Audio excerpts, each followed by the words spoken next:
Yes Vikram, क्या बात है? पाशा ने सेल फोन कान से लगाते हुए पूछा।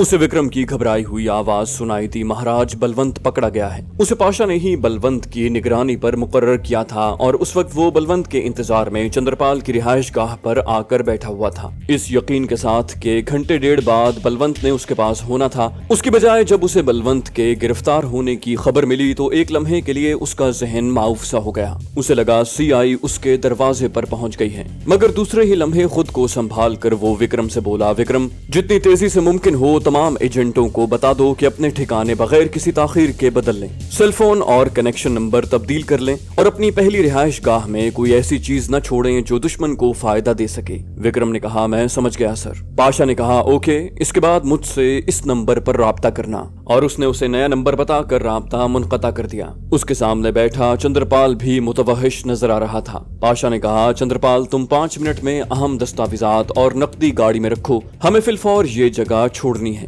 ख्याल रहे उजलत में कोई ऐसी चीज तुमसे न रह जाए जो बाद में नुकसान का बायस बने। चंद्रपाल जी महाराज कहता हुआ अंदरूनी कमरे की तरफ बढ़ गया, जबकि मिर्जा पार्वती का नंबर डायल करने लगा। पार्वती कॉल रिसीव करते हुए बोली, जी महाराज। पाशा ने कहा, पार्वती, बगैर किसी ताखीर के ये जगह छोड़ दो, तमाम नौकरों से भी कह दो कि वो भी गायब हो जाएं। तुम भी जरूरी और अहम अशिया गैराज में खड़ी काली वैगन में रखकर अगले 10 से 15 मिनट में इस मकान से रुखसत हो जाओ। बलवंत गिरफ्तार हो गया है और किसी भी लम्हे सीआई वहां पहुंच सकती है, समझ गई हो? पार्वती बोली, जी महाराज। वो शौक की कैफियत में थी। पाशा ने कहा, ख्याल रहे जल्दी में दुश्मन के काम आने वाली कोई चीज वहां न छोड़ देना। पार्वती ने कहा, ठीक है महाराज, बल्कि मैं कोशिश करूंगी कि जरूरी चीजें निकाल कर जहां पेट्रोल छिड़क कर आग लगा दूं। पाशा ने कहा, कुछ भी करो मगर 20 मिनट से ज्यादा टाइम नहीं लगना चाहिए। ये कहते हुए उसने राब्ता मुनक़ता किया और चंद्रपाल का हाथ बटाने के लिए अंदरूनी कमरे की तरफ बढ़ गया। चंद्रपाल बहुत तेजी से जरूरी और अहम अशिया एक बैग में भर रहा था। वो भी उसकी मदद करने लगा।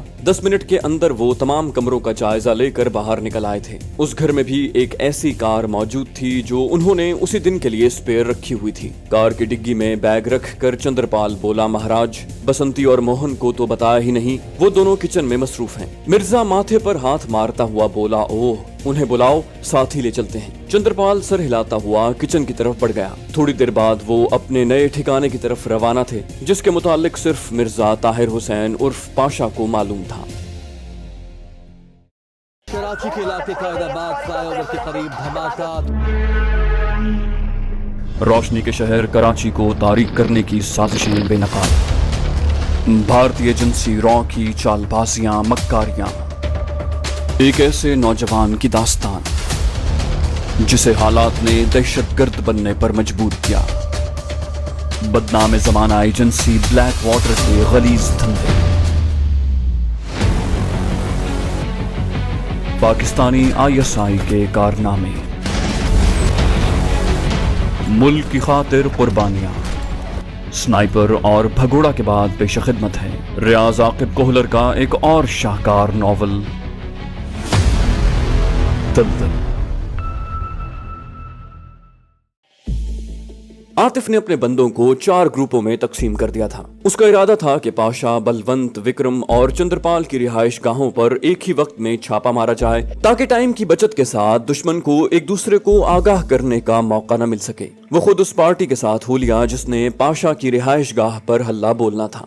2 वैनों में सवार 10 बंदे पाशा की रिहाइश गाह की तरफ बढ़ते चले गए। पाशा की रिहाइश गाह का पता कोई इतना पेचीदा नहीं था कि उन्हें तलाश करने में कोई दिक्कत पेश आती। वो अभी तक उस मकान से 50-60 गज दूर थे कि एक काली वैगन उस कोठी से निकली और मुखालिफ समत में रवाना हो गई। आतिफ चीखते हुए ड्राइवर से बोला, इसका ताकुब करो, और उसके साथ वो वॉकी टॉकी पर दूसरी वैगन वालों से मुखातिब हुआ, तुम लोग मकान की तलाशी लो, हम काली वैगन के पीछे जा रहे हैं, एहतियात से अंदर दाखिल होना। उसे अशफाक की मौद्दबाना आवाज सुनाई दी, ठीक है सर। काली वैगन की रफ्तार काफी तेज थी, उन्हें भी उस तक पहुंचने के लिए रफ्तार बढ़ानी पड़ी, और जब काली वैगन एक सब्जी फरोश के ठेले को टक्कर मार कर रुकने की बजाय उसी रफ्तार में बढ़ती गई तो आतिफ समझ गया कि वो ताकुब से बाखबर हो गए हैं। गली के खात्मे तक वो फासला घटने की बजाय बढ़ गया था, और इसकी वजह ड्राइवर का मोहतातपन था। वो तेजी में किसी बेगुनाह को मारने का रिस्क नहीं लेना चाहता था। इसके बरक्स काली वैगन का ड्राइवर हर किस्म के खतरात से बेनियाज था। रोड पर चढ़ते ही ड्राइवर ने स्पीड बढ़ाते हुए पुलिस का मखसूस सायरन भी ऑन कर दिया।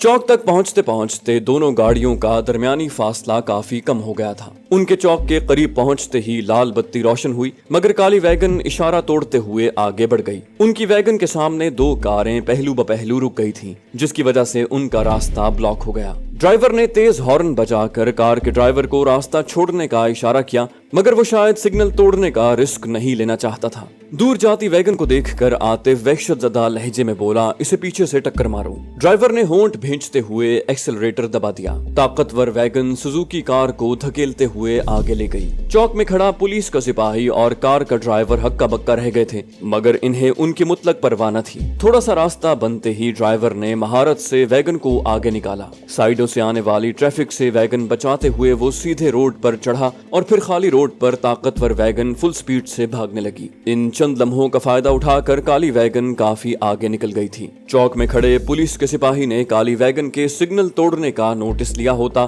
तो इतनी जल्दी न निकल सकती, मगर बदकिस्मती से कराची की पुलिस मुजरिम तंजीमों की बढ़ती हुई कुव्वत का मुकाबला करने में नाकाम है। जो भी उन गरीबों के पास इख्तियारात न होने के बराबर थे। इस वजह से वो किसी ऐसी सूरत हाल में फंसने से हद्दुल वसा बचने की कोशिश करते जिसमें किसी ताकतवर शख्स के मुलव्विस होने का अंदेशा होता। काली वैगन का ताक़ुब न करने में भी वही सोच कार फरमा थी कि इस जैसी कीमती गाड़ी में कोई बाअसर शख्सियत ही बराजमान हो सकती थी। दूसरे चौक को भी दोनों वैगनों ने आंधी और तूफान की तरह क्रॉस किया। अपनी तमाम तर महारत बरूए कार लाने के बावजूद काली वैगन उनसे 50-60 गज की दूरी पर थी और फिर उनकी खुशकिस्मती के दाएं तरफ के बगली रोड से एक लोडेड ट्रक मेन रोड पर चढ़ा। ट्रक ड्राइवर काली वैगन की स्पीड का सही अंदाजा नहीं लगा सका था और उसने वैगन के पहुंचने से पहले रोड क्रॉस करके अपनी लेन में जाना चाहा और उसकी ये गलती आतिफ पार्टी के लिए गैबी इमदाद बन गई। काली वैगन के ड्राइवर ने स्टीयरिंग काट कर वैगन को ट्रक के पीछे से निकालना चाहा, मगर उसकी बदकिस्मती के तेज रफ्तार वैगन उससे संभल न सकी और पलटियां खाते रोड से नीचे जा गिरी, इस तरह कि उसके पहियों का रुख आसमान की जानिब था। वो तमाम भागते हुए उल्टी हुई वैगन के करीब पहुंचे। ये देखकर उनकी हैरत की इंतहा न रही कि वैगन ड्राइव करने वाली एक नौजवान दोशीजा थी। इसके अलावा गाड़ी में उधेड़ उम्र के मर्द औरत भी मौजूद थे। तीनों बेहोश थे। उन्होंने जल्दी से वैगन का दरवाजा खोलकर उन्हें बाहर निकाला। इतने खतरनाक एक्सीडेंट के बावजूद वो शदीद जख्मी होने से बच गए थे या शायद उन्हें थोड़े जख्मी नजर आ रहे थे। बहरहाल जाहिरी तौर पर वो ठीक ही लग रहे थे। दोशीजा के माथे पर जख्म का निशान था, बाकी बदन बज़ाहिर ठीक नजर आ रहा था। यही हालत उधेड़ उम्र जोड़े की भी थी। उन्हें जमीन पर लिटाकर आतिफ ने दो बंदों को वैगन की तलाशी लेने का हुक्म दिया। वो दोनों चंद लम्हे बाद चमड़े के दो खूबसूरत बैगों के साथ वापस आए। उनमें से एक ने रिपोर्ट दी, सर इसके अलावा तो कोई चीज वैगन में नजर नहीं आ रही। आतिफ ने कहा, अच्छा इन तीनों को अपनी वैगन में मुंतकिल कर दो। मगर इससे पहले कि उसके हुक्म पर अमल होता, एक खुशगवार रिंगिंग टोन उनके कानों में गूंजी। ये आवाज लड़की के मोबाइल की थी जो यकीनन उसने गिरबान में रखा हुआ था। आतिफ ने कहा, जुल्फिकार मोबाइल निकाल कर मेरे हवाले करो। और जुल्फिकार ने बेझिझक उसके गिरबान में हाथ डालकर एक जदीद साख्त का खूबसूरत सा सेल फोन निकाल कर आतिफ की तरफ बढ़ा दिया। मोबाइल की रोशन स्क्रीन पर आतिफ को इंग्लिश में लिखा महाराज चमकता नजर आया। फोन अटेंड करने पर एक झुंझलाती आवाज उसके कानों में पड़ी, पार्वती कहाँ मर गई हो? तुम्हें कहा था कि 20 मिनट में वहाँ से निकलो और अब 2 घंटे होने को हैं।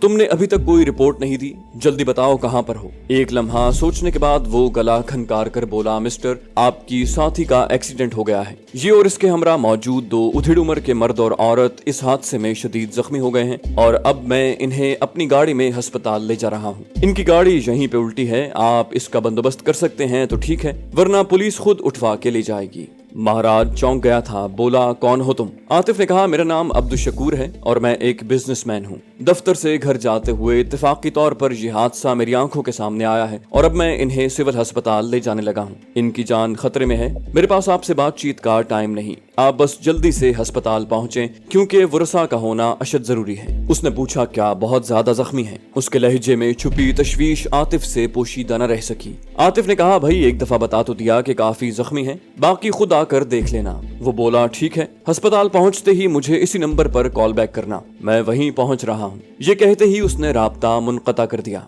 आतिफ ने कहा, चलो इन्हें गाड़ी में डालो और जुल्फिकार तुम यहीं पर रुककर इस वैगन की निगरानी करो। पुलिस वाले ले जाना चाहें तो उन्हें रोकने की जरूरत नहीं। जी सर कहकर जुल्फिकार साइड पे हो गया। जख्मी वो वैगन में मुंतकिल कर चुके थे। आतिफ ड्राइवर के साथ बैठ गया। यहाँ से सीधे गेस्ट हाउस चलो, वहाँ लड़की को उतार कर बाकी को अस्पताल ले जाएंगे। अकबी नशिस्त पर बैठा इलियास खामोश न रह सका। बोला, सर ज्यादा जख्मी तो लड़की है, ये दोनों तो बज़ाहिर ठीक हैं। आतिफ ने कहा, इलियास साहब ये दोनों चेहरे बशरे और लिबास से वाज़े तौर पर मुलाजिम दिखाई देते हैं, जबकि लड़की की ड्राइविंग देखकर भी आपको अंदाजा हो जाना चाहिए कि ये एक मंझी हुई एजेंट है। दुश्मन कभी भी नहीं चाहेगा कि ये हमारे कब्जे में रहे और वो पहली फुर्सत में इसे छुड़ाने या खत्म करने की कोशिश करेंगे। इसलिए रिस्क लेने से बेहतर है कि डॉक्टर को गेस्ट हाउस बुला लिया जाए। खुर्रम ने कहा, मगर आपने तो फोन पर उसे मुतमईन कर दिया था, अब अगर हम इसे अस्पताल लेके न गए तो वो चौकन्ने हो जाएंगे। आतिफ की वजाहत से खुर्रम की तसल्ली नहीं हुई थी। आतिफ ने कहा, चौकन्ने तो वो उसी वक्त हो गए होंगे जब उनकी कॉल लड़की की बजाय मैंने अटेंड की।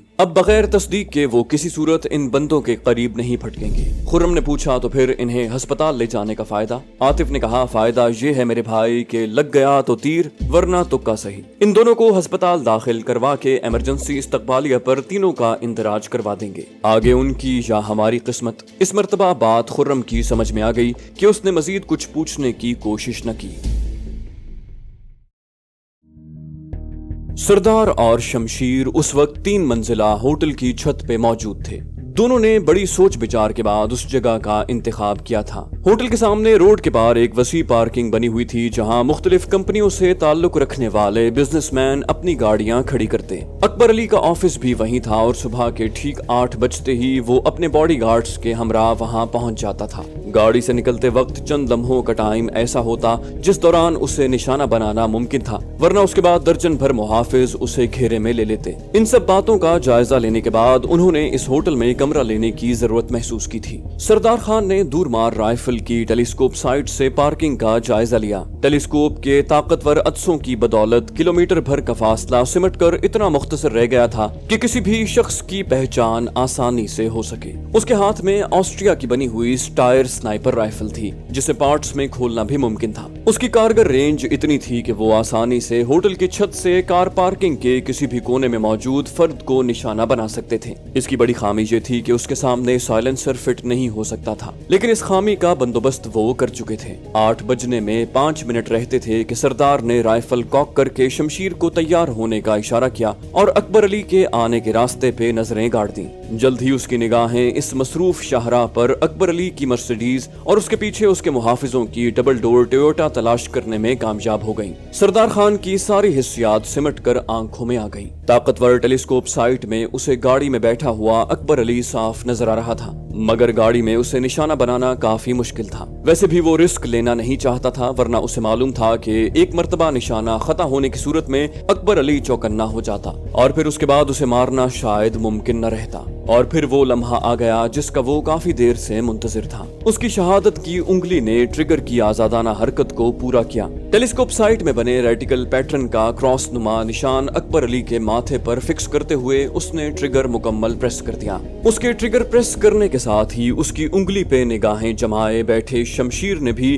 अपने हाथ में मौजूद रिमोट कंट्रोल का बटन दबा दिया। फायर के हल्के से धमाके के साथ ही होटल की पार्किंग में एक जोरदार धमाका हुआ, जिससे फायर के धमाके की आवाज दब गई और गोली चलने की आवाज की तरफ किसी का ध्यान न जा सका। अकबर अली को सिर्फ उसके मुहाफिजों ने गिरते हुए देखा था। सरदार ने जल्दी से पेचकस निकाल कर राइफल को खोला और अपने पास मौजूद चमड़े के बैग में राइफल के पार्ट्स मुंतकिल करता हुआ उठ खड़ा हुआ। शमशीर उसका मुंतजिर था। वो दोनों तेजी से चलते हुए सीढ़ियों तक पहुंचे और उजलत में सीढ़ियां उतरने लगे।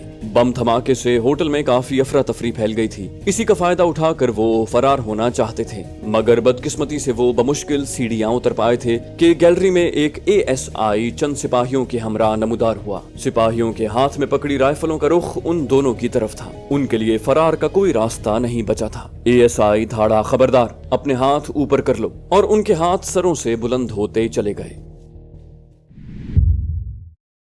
मिर्जा ताहिर हुसैन फोन बंद करके परेशानी के आलम में उठ खड़ा हुआ। पार्वती के एक्सीडेंट की खबर उसे हजम नहीं हो रही थी, लेकिन इसके बावजूद वो उसकी खैर खबर लेने पर मजबूर था। वो एक अहम रुकन थी।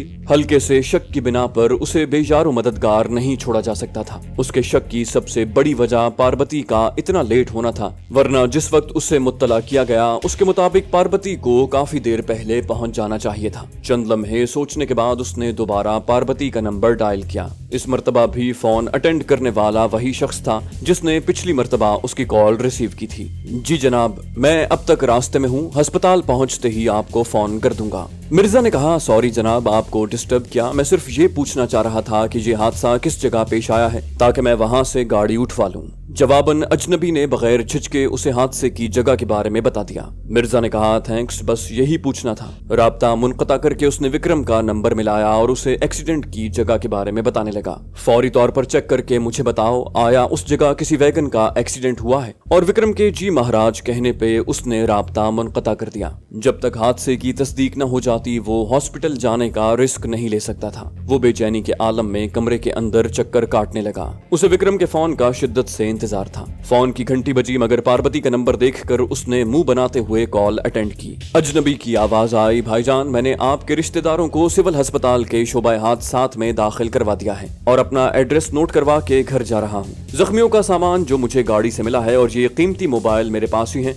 आप जिस वक्त चाहें आकर ले जा सकते हैं। मिर्जा ताहिर हुसैन ने कहा, मेहरबानी भाईजान, मैं बस थोड़ी देर तक अस्पताल पहुंचने वाला हूं। अपना एड्रेस मुझे नोट करवा दें, मैं आपके घर से आकर सामान वसूल कर लूंगा। जी नोट करें, कहते हुए अजनबी ने अपने घर का एड्रेस नोट करवा के राब्ता मुनक़ता कर दिया। 10-15 मिनट के बाद विक्रम की कॉल भी आ गई। वो बोला, महाराज, काले रंग की एक वैगन वहाँ उल्टी पड़ी है। लगता है तेज रफ्तारी के बायस ड्राइवर उसे काबू न कर सका, क्योंकि सामने और पीछे की तरफ कोई ऐसा निशान दिखाई नहीं दे रहा जिससे पता चले कि ये दूसरी गाड़ी से टकराई है। इसका मतलब है वो सच कह रहा था। विक्रम ने पूछा, कौन महाराज? पाशा ने उसका सवाल नजरअंदाज किया, कोई नहीं, ये बताओ गाड़ी से कितनी दूर हो? विक्रम ने कहा, नजदीक ही हूँ। पाशा ने कहा, उसकी तलाशी लेकर आग लगा दो। विक्रम ने कहा, महाराज, ये वैगन है किसकी? पाशा बोला, अपनी है। इसमें पार्वती और दोनों मुलाजिम सवार थे। विक्रम ने पूछा, बच तो गए हैं ना? उसके लहजे से फिक्रमंदी आया थी। पाशा ने कहा, सुना तो यही है, मजीद खबरगिरी के लिए तुझे सिविल अस्पताल जाना पड़ेगा। विक्रम ने कहा, ठीक है महाराज, मैं वैगन को आग लगाकर अस्पताल पहुंच रहा हूं, आपने आना है? पाशा ने कहा, नहीं, चंद्रपाल आएगा, मैंने कहीं और जाना है। उसने राब्ता मुनक़ता किया और चंद्रपाल को आवाजें देने लगा। उसका इरादा चंद्रपाल को विक्रम के साथ अस्पताल भेजकर खुद उस अजनबी के घर जाने का था जिसके पास उनका अहम सामान पड़ा हुआ था।